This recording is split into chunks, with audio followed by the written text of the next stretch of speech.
Hello, आजची आपली recipe आहे कोंबडी वडे भाजणी। तर लागणारे साहित्य बघूया। इथे आपण 1 किलो तांदूळ घेतलेले आहे। जुना तांदूळ पण तुम्ही घेऊ शकतात।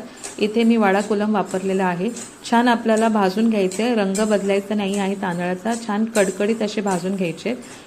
इथे मी तांदूळ धुतला नाही आहे, छान साफ कपड्याने पुसून घेतलेला आहे। नंतर आपल्याला 300 ग्राम ज्वारी घ्यायची आहे, ती पण छान अशी भाजून घ्यायची, जास्त भाजायची ना, नंतर त्याच्या लाया तयार होतील।